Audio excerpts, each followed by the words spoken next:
Baik, di sini saya akan melakukan uji T pada soal nomor satu. Di sini telah ada data kelompok kontrol dan kelompok eksperimen.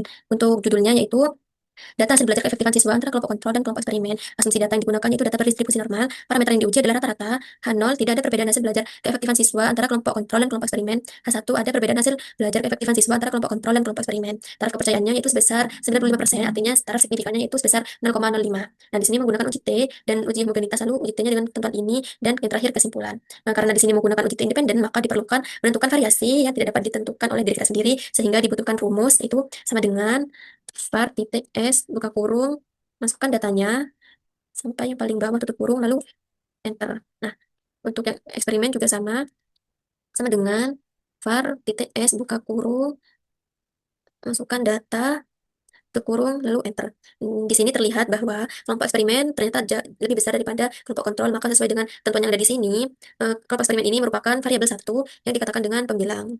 Variabel satu, dan yang ini karena lebih kecil, maka variabel dua dikatakan dengan penyebut. Di sini variasi.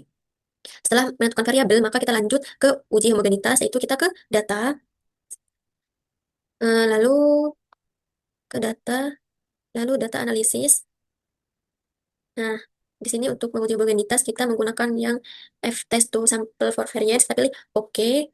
Lalu di sini kita masukkan data variabel satunya, yaitu di sini yang eksperimen, kita blok dari judul eksperimen sampai angka 12, dan di sini untuk variabel duanya kita blok dari judul kontrol sampai angka 7. Tidak lupa menyentang tabel, dan di sini sesuai dengan ketentuan itu 0,05, dan memilih output range. Di sini kita akan meletakkannya di sini. Kita pilih OK. Di sini data telah ditentukan, dan F ini akan saya beri tanda warna kuning sebagai F hitung, dan F kritikal ini saya juga akan memberi tanda warna kuning sebagai F tabel. Lalu P ini yaitu P value, yang akan diberi tanda warna hijau. Sebelumnya saya akan beri namanya dulu P hitung, lalu ini P value, ini T tabel. Nah, karena di sini dapat disimpulkan bahwa F hitung kurang dari T tabel, maka datanya homogen. Jadi karena F kurang dari F tabel, maka data homogen. Maka data homogen. Lalu untuk yang P di sini, kan ketentuannya sebesar 0,05, sedangkan di sini 0,206163. Maka di sini P-nya lebih besar karena P lebih besar dari 0,05, maka maka data juga homogen. Nah, setelah kita melakukan uji homogenitas, selanjutnya kita akan menguji uji T independen. Kita masuk ke data, lalu analisis data, kita memilih yang scroll ke bawah. Nah, kita memilih yang di test to sample assuming equal variance. Kita memilih yang equal karena data di sini merupakan data homogen. Kita pilih OK, lalu kita melakukan langkah yang sama seperti tadi. Di sini variabel satunya yaitu yang eksperimen, lalu variabel duanya yang kontrol. Nah, jangan lupa menyentang tabel, lalu benar 0,05 di sini output stringnya saya akan letakkannya di bawah sini, kita pilih OK. Nah, setelah datanya sudah keluar, maka untuk tes ini, ini merupakan teh hitung yang saya akan tandai dengan warna kuning. Lalu P ini sebagai P value yang akan ditandai dengan warna hijau. Dan di sini T critical, total sebagai T tabel yang akan diberi tanda kuning. Maka di sini juga diberi keterangan T hitung. Lalu di sini P value ini T tabel. Di dengan diperoleh data-data ini, maka kita dapat menyimpulkan yaitu di sini F-nya itu, eh, kita hitungnya di sini kurang dari T tabel, maka karena min T tabel kurang dari T hitung dan kurang dari T tabel, kurang dari T tabel, mak- maka maka di sini H0 diterima dan H1-nya ditolak. Maka H0 diterima sehingga H1 ditolak. Nah, untuk yang P ini, P di sini, ketentuannya itu sebesar 0,05, sedangkan di sini sebesar 0,12. Maka sudah jelas di sini P-nya karena P lebih besar daripada 0,05, maka H0 diterima sehingga H1-nya juga ditolak. Maka H0 diterima sehingga H1 ditolak. Nah, karena di sini P-nya yaitu H0 diterima sedangkan H1 ditolak, maka untuk kesimpulannya yaitu H0 diterima itu tidak H0 diterima itu tidak ada perbedaan pada hasil belajar keefektifan siswa antara kelompok kontrol dan kelompok eksperimen.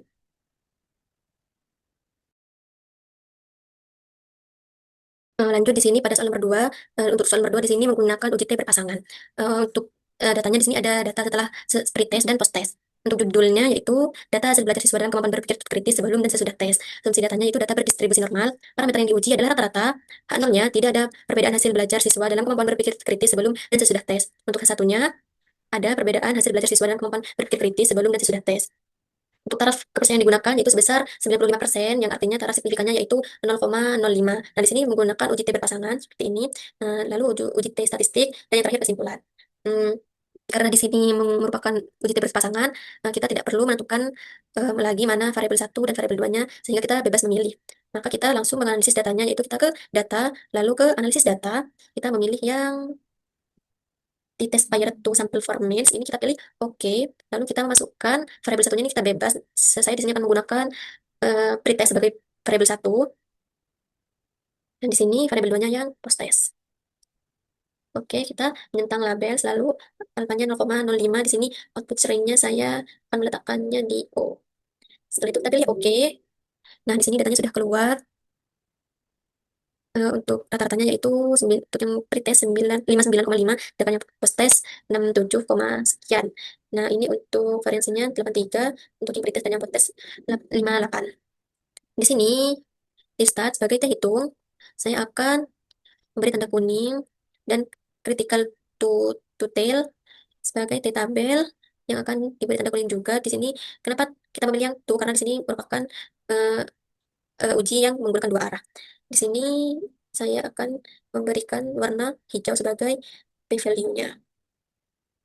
Eh, dengan data ini dapat disimpulkan bahwa T start atau T hitung, T hitung, P, T, tabel. Nah, di sini T start atau T hitung itu kurang dari minta tabel, maka jika kurang di sini ditolak. Maka di sini karena T hitung kurang dari itu kurang dari min T tabel, maka di sini H0-nya ditolak tadi. Maka H0 ditolak sehingga H1 diterima. Nah, untuk yang P-nya di sini ini kan 4,6, sedangkan ketemuannya di sini 0,05, maka untuk mengetahui maka ini kurang kurang atau lebih dari 0,5 itu kita ke home, lalu ke number, kita memilih yang tanda panah ke bawah ini, lalu di sini pilih number, dan di sini pilih yang 6 sesuai dengan yang di sini, dan kita pilih oke. Nah, maka di sini hasilnya 0,00004, maka sehingga di sini berarti kurang dari 0,5. Berarti karena P P kurang dari 0,05, maka H0-nya juga ditolak. 0 dito- ditolak sehingga H1 diterima. Nah, untuk kesimpulannya yaitu kan di sini H0 ditolak dan H1 diterima, maka H1 itu ada perbedaan hasil belajar siswa dalam kemampuan berpikir sebelum dan sesudah tes. Nah, cukup sekian yang dapat saya sampaikan. Kurang lebihnya saya mohon maaf. Terima kasih. Wassalamualaikum warahmatullahi wabarakatuh.